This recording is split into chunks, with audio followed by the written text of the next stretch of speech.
ನಾನಿವತ್ತು green chicken masala ಮಾಡ್ತಾಯಿದ್ದೇನೆ. ತುಂಬ ಚೆನ್ನಾಗಿರುತ್ತೆ. ಇದು ಟೇಸ್ಟ್ ಕೂಡ ಡಿಫ್ರೆಂಟ್ ಆಗಿರುತ್ತೆ. ನೋಡಿ, ನೀವು ಒಂದ್ಸಲ ಟ್ರೈ ಮಾಡಿ. ಇದನ್ನು ಹೇಗೆ ಮಾಡೋದು ಅಂತ ನಾನು ನಿಮ್ಗೆ ಹೇಳ್ಕೊಡ್ತೀನಿ. ತುಂಬ ಚೆನ್ನಾಗಿರುತ್ತೆ. ಒಂದು ಸಲ ಮಾಡಿದ್ರೆ ಪುನಃ ನೀವು ಇದೇ ರೀತಿ ಮಾಡ್ಕೋಬೇಕಂತ ನಿಮ್ಗೆ ಅನಿಸತ್ತೆ. ನೋಡಿ, ನೀವು ಕೂಡ ಟ್ರೈ ಮಾಡಿ.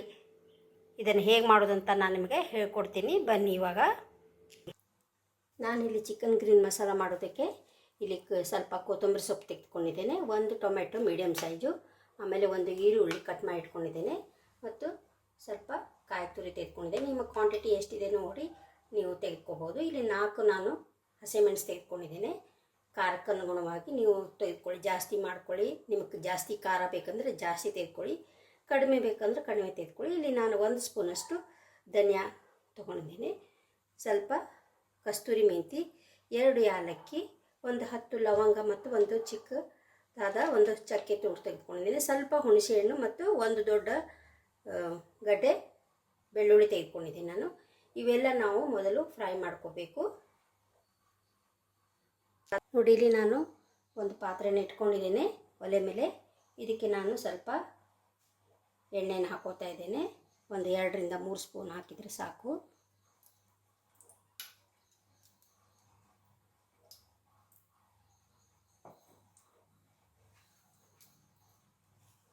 ಎಣ್ಣೆ ಬಿಸಿ ಆದಮೇಲೆ ನಾನು ಇದಕ್ಕೆ ಈರುಳ್ಳಿನ ಹಾಕೋತಾ ಇದ್ದೇನೆ.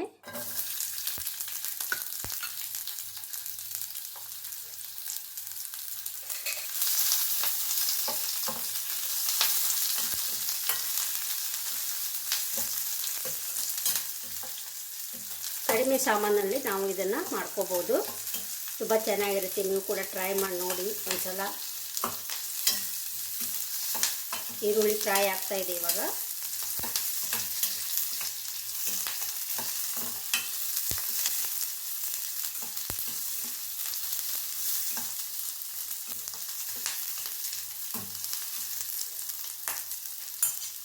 ಈಗ ನಾನು ಬೆಳ್ಳುಳ್ಳಿನ ಹಾಕ್ತಾ ಇದ್ದೇನೆ.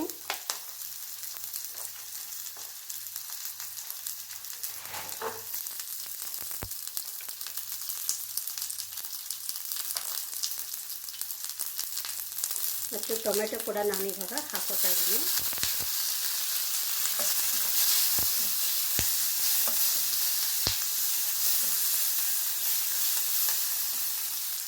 ಶುಂಠಿ ಸ್ವಲ್ಪ ಹಾಕ್ತಾ ಇದ್ದೇನೆ. ನಿಮ್ಮ ಹತ್ರ ಶುಂಠಿ ಬೆಳ್ಳುಳ್ಳಿ ಪೇಸ್ಟ್ ಇದ್ದರೆ ನೀವು ಹಾಕ್ಕೋಬೋದು. ನನ್ನ ಹತ್ರ ಮಾಡಿರೋದು ಖಾಲಿ ಆಗಿತ್ತು, ಹೀಗಾಗಿ ನಾನು ಬೆಳ್ಳುಳ್ಳಿ ಮತ್ತು ಶುಂಠಿನ ಹಾಕ್ಕೋತಾ ಇದ್ದೇನೆ.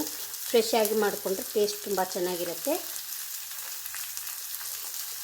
ಹಸಿಮೆಣಸು ಕೂಡ ನಾನು ಹಾಕ್ಕೋತಾ ಇದ್ದೀನಿ.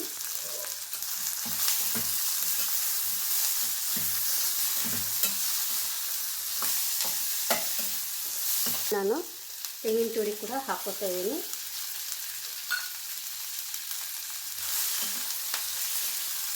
ಎಲ್ಲವನ್ನು ನಾವು ಚೆನ್ನಾಗಿ ಫ್ರೈ ಮಾಡ್ಕೋಬೇಕು, ಆವಾಗ ಮಸಾಲೆ ತುಂಬ ಚೆನ್ನಾಗಿ ಬರುತ್ತೆ.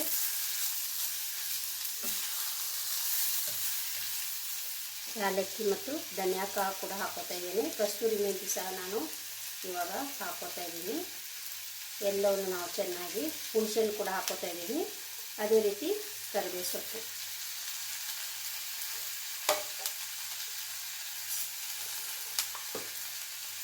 ಇದಕ್ಕೆ ನಾವು ಸ್ವಲ್ಪ ಅರಿಶಿನ ಪೌಡರ್ ಹಾಕ್ಕೋಬೇಕು.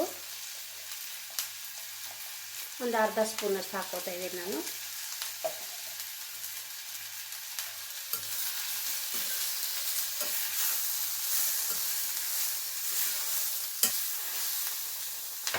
ಇದು ತಂಪಾದ ಕೂಡಲೇ ನಾವು ಜಾರಿಗೆ ಹಾಕ್ಕೊಂಡು ನಾನು ಮಸಾಲೆನ ರುಬ್ಕೊಂಡ್ಬರ್ತೀನಿ. ಇದನ್ನು ಮಸಾಲೆನ ನಾನು ನುಣ್ಣಗೆ ರುಬ್ಕೊಂಡ್ಬಂದಿದ್ದೀನಿ ನೋಡಿ. ತುಂಬ ನುಣ್ಣಗೆ ಹಾಕಬೇಕಿದ್ದು. ಈಗ ನಾನು ಒಲೆ ಮೇಲೆ ಒಂದು ಪಾತ್ರೆನ ಇಟ್ಕೊಂಡಿದ್ದೇನೆ. ಅದಕ್ಕೆ ನಾನು ಒಂದು ಸ್ವಲ್ಪ ಎಣ್ಣೆನ ಹಾಕೋತಾ ಇದ್ದೀನಿ. ಇವಾಗ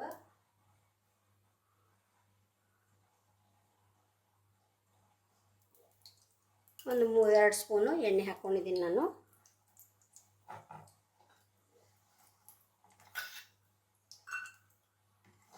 ಈರುಳ್ಳಿನ ಹಾಕ್ಕೋತಾ ಇದ್ದೀನಿ.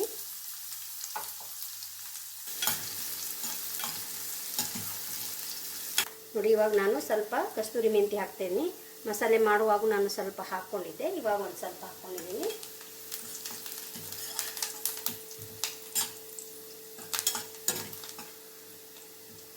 ಈಗ ನಾನು ರುಬ್ಕೊಂಡಿರೋಂಥ ಮಸಾಲೆನ ಇದಕ್ಕೆ ಹಾಕೋತಾ ಇದ್ದೀನಿ.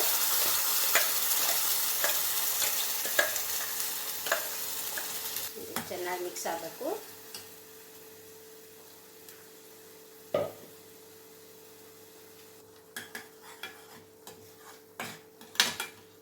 ಮಸಾಲೆ ಹಸಿ ವಾಸನೆ ಎಲ್ಲ ಹೋಗಬೇಕು. ಜಾರಿಗೆ ನಾನು ಸ್ವಲ್ಪ ನೀರನ್ನು ಹಾಕೋತಾ ಇದ್ದೇನೆ.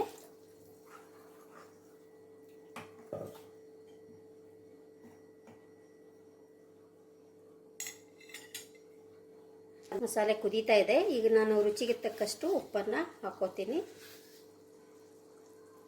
ಉಪ್ಪನ್ನು ನೋಡಿ ಹಾಕ್ಕೊಳ್ಳಿ.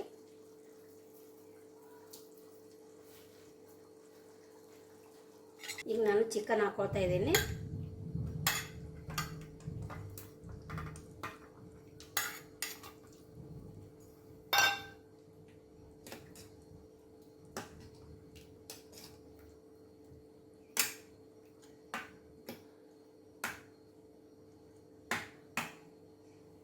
ಇದು ಚಿಕನ್ ಬೇಯೋತನ ನಾವು ಒಂದು 10 ನಿಮಿಷ ಇದನ್ನು ಒಲೆ ಮೇಲೆ ಇಟ್ಕೊಳ್ಳೋಣ. ನೋಡಿ ಇವಾಗ ಆಗಿದೆ. ಇದು ಚಿಕನ್ ಕೂಡ ಬೆಂದಿದೆ. ಒಲೆನ ಆಫ್ ಮಾಡ್ಕೋತಾ ಇದ್ದೀನಿ. ನಾನು ತುಂಬ ತೆಳ್ಳಗೆ ಮಾಡಿಲ್ಲ, ಮೀಡಿಯಮ್ ಮಾಡ್ಕೊಂಡಿದ್ದೀನಿ. ನಿಮಗೆ ಕ್ವಾಂಟಿಟಿ ಇದು ಯಾವ ಥರ ಬೇಕು, ದಪ್ಪ ಬೇಕು, ತೆಳ್ಳಗೆ ನೋಡಿ ನೀವು ನೀರು ಹಾಕ್ಕೊಂಡು ಮಾಡ್ಕೊಬೋದು. ನಾನು ಈಗ ಒಲೆನ ಆಫ್ ಮಾಡ್ಕೋತಾ ಇದ್ದೀನಿ. ತುಂಬ ಚೆನ್ನಾಗಿ ಬಂದಿದೆ. ನಾನು ಇದನ್ನು ಸರ್ವ್ ಮಾಡಿ ನಿಮಗೆ ತೋರಿಸ್ತೀನಿ. ನೋಡಿ ಗ್ರೀನ್ ಚಿಕನ್ ಮಸಾಲ ರೆಡಿಯಾಗಿದೆ. ತುಂಬ ಚೆನ್ನಾಗಿ ಬಂದಿದೆ. ಚಿಕನ್ ಕೂಡ ತುಂಬ ಚೆನ್ನಾಗಿ ಬೆಂದಿದೆ. ತುಂಬ ಮಸಾಲದ ಘಮ ತುಂಬ ಚೆನ್ನಾಗಿ ಬರ್ತಾಯಿದೆ. ನೀವು ಇದನ್ನು ಒಂದು ಸಲ ಟ್ರೈ ಮಾಡಿ ನೋಡಿ, ನಿಮಗೂ ಕೂಡ ಇಷ್ಟ ಆಗುತ್ತೆ. ಇದು ರೋಟಿ, ಚಪಾತಿ, ನಾನ್ ಮತ್ತು ರೈಸ್ ಕೂಡ ಎಲ್ಲದ್ರ ಕೂಡ ಇದು ಕಾಂಬಿನೇಷನ್ ತುಂಬ ಚೆನ್ನಾಗಿರುತ್ತೆ. ನೀರು ದೋಸೆ ಕೂಡ ಇದು ತುಂಬ ಚೆನ್ನಾಗಿರುತ್ತೆ. ಟ್ರೈ ಮಾಡಿ ನೋಡಿ. ನಿಮಗೆ ನನ್ನ ವಿಡಿಯೋ ಇಷ್ಟ ಆದರೆ ಲೈಕ್ ಮಾಡಿ, ಶೇರ್ ಮಾಡಿ, ಸಬ್ಸ್ಕ್ರೈಬ್ ಆಗಿ ಮತ್ತು ನಿಮ್ಮೆಲ್ಲ ರಿಲೇಟಿವ್ಸ್ ಫ್ರೆಂಡ್ಸ್ಗೆ ಇದನ್ನು ಶೇರ್ ಮಾಡಿ. Thank you.